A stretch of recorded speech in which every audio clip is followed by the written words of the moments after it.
From the pioneer of the prepaid cake deck with Imp and the Siphon Spam Leela Patel deck comes a whole new vicious force, an amalgamation of the two that threatens to strike fear in every opponent's hearts. It's none other than Kate Siphon Spam.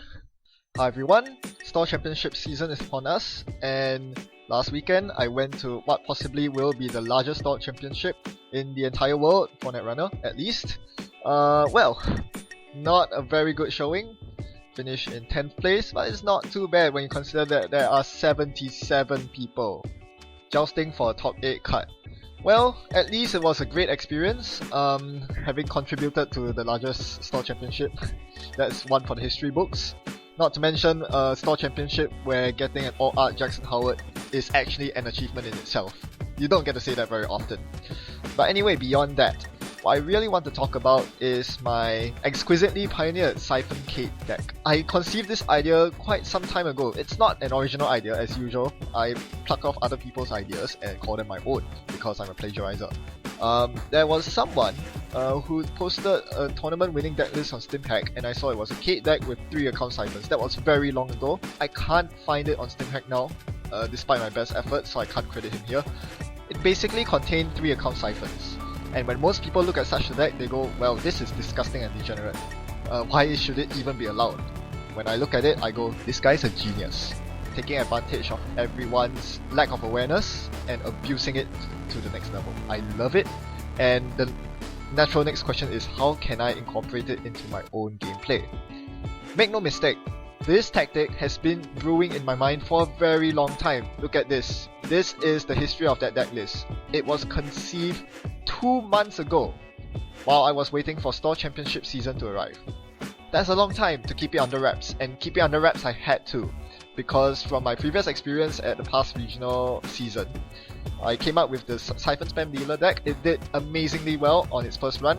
When I brought it out again for the second regionals, it got completely crushed because everyone decided to watch my videos and learn how to counter it. I was very sad. So I had to keep it a top secret.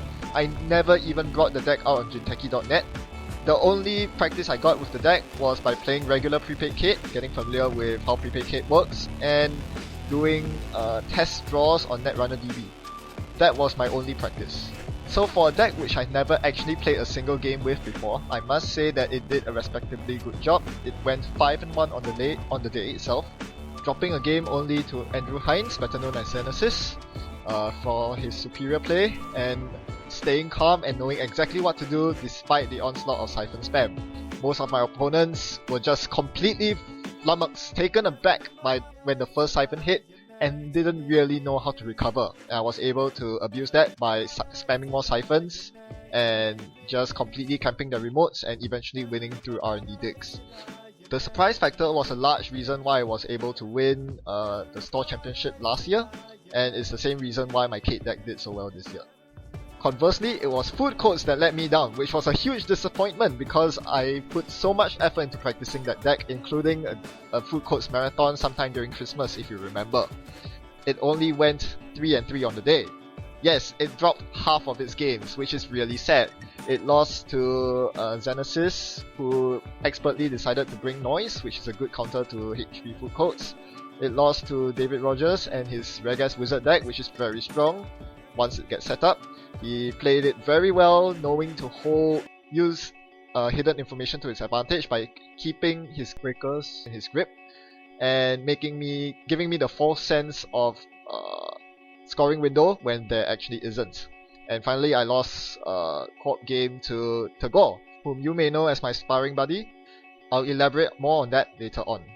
For now, I'll take one step back and look at the Kate deck with account siphon in it, and I'll explain why playing such an unexpected off-the-wall deck can lead to some great results. Basically, my runner deck carried me all the way to 10th place. My food codes deck was the one that languished, that cost me a place in the top cut. So, number 1. Account Siphon in Kate punishes greedy ice placements. Because no one expects Account Siphon from Kate, food codes decks generally go for a very greedy early strategy, which is usually install Turing and install Breakaway Grid with a campaign in there. That is when you leave HQ open, and that is when you can account siphon them on turn 1. I did that to one of my opponents, and when you look at their jaw drop, that is the satisfaction you get from playing the game. That tilts your opponent, and that gives you confidence in your play. And this is very important. The psychological aspect of Netrunner cannot be understated. Not to mention, 15 credit swing to yourself is huge. That is an insane amount of momentum going your way, and it will carry you through. It means that the corp cannot rest as many eyes as they like, which means that you get more R&D digs, which means more agendas. It's a very aggressive deck that pays off very well when your opponent doesn't see the account siphon coming, and even if they do, you can still guarantee your account siphons with this beautiful Lotus. SMC with Siphon is so effective because Prepaid Kate's rig can get through virtually any ice in food courts for 6 credits or less. Let's think of it. Dog costs 5 credits to bring out and 1 extra credit to break Eli, which is the most taxing barrier. For code gates on HQ, you only need to worry about Enigma, which costs 2 for the SMC, 1 for Cyber Cypher, and 2 more to break both Enigma subroutines. That's 5 credits. Sentries are a bit tricky. You cannot let the corp fire off sentry tracers usually, because they'll just dump their credits into the trace and you suffer horrible effects in addition to getting no money out of your siphon. So those are the worst. But usually the case is no one puts sentries on HQ. That goes back to my first point. When no one expects account siphon from Kate, they never position their EGs, their valuable EGs and assassins on HQ. It always goes on R&D, and that's when you completely abuse the fact that you can get easy siphons. The worst sentry you can expect is Architect, which is perfectly fine. It costs you 2 for the SMC, 2 for the Mimic. Again, this is taking into account Kate's discount, and 2 to break the Architect. So, long story short, you only need 6 credits to break through any ice on HQ, for the most part. And HQ is almost never double iced until the first account siphon hits. In all my food courts games, I always manage to land a siphon pretty trivially. It's only the follow-up that's the difficult part, and that is where I lost my one game against Genesis because I was never able to convert the early momentum into 4 agendas for the win. Code Siphon is on this slide as a special shout. Maybe I should put it in my deck, I don't know. It's probably not that good. And the most important thing is account siphon plus self-modifying code, siphon code, code siphon. The 2-card combo is better than the single card itself. SMC plus account siphon is so deadly. One last but very important reason why account siphon is so effective in Prepaid Kate is that Prepaid Kate runs no resources apart from same old thing, which you can simply hold in your hand and then play when you want it to, when you want to use the same old effect. Because you don't run resources, you do not need to worry about resource crashing slowing you down, which is very important because the faction that uses account siphon, which is Criminal, has so many good resources printed for them that are anti-synergistic with tech floating.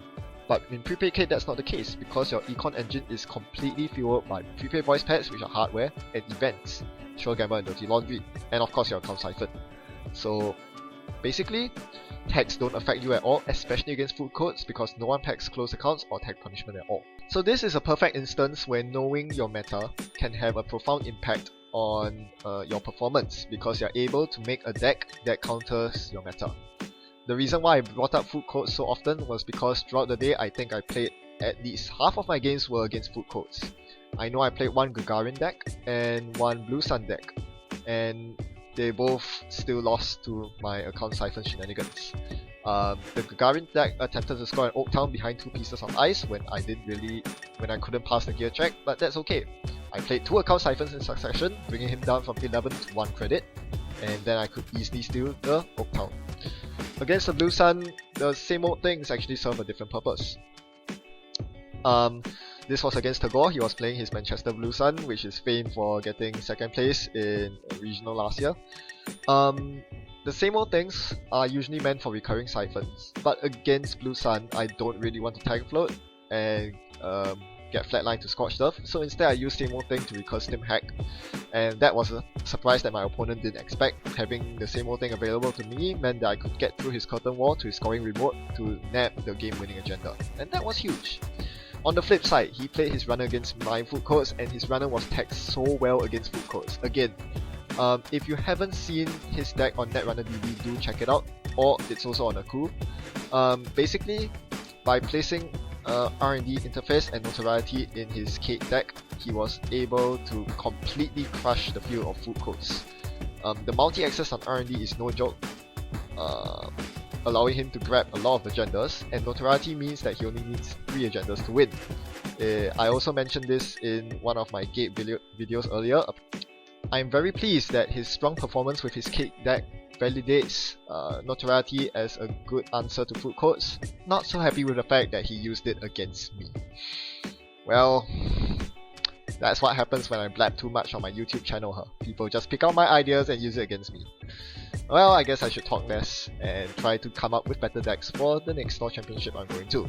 So I'll shut up right now and leave you to your own devices. No, seriously though, I can't be too upset with my performance given that I had the 4th highest rank of schedule at the end of the day, and more importantly, that if the cut was not so aggressive, had the tournament been smaller, I would most certainly have made the cut. 10th place out of 77 is within the top 13% of the field. Compare that with a typical Store Championship of size 32 people going to a top 8 cut. That is a 25% cut. I would have been comfortably in the middle of the cut. So yeah, what can I do? That's what you get for living in such a vibrant Netrunner meta. And I can't complain at all. Thanks everyone for watching. Happy net running. Goodbye.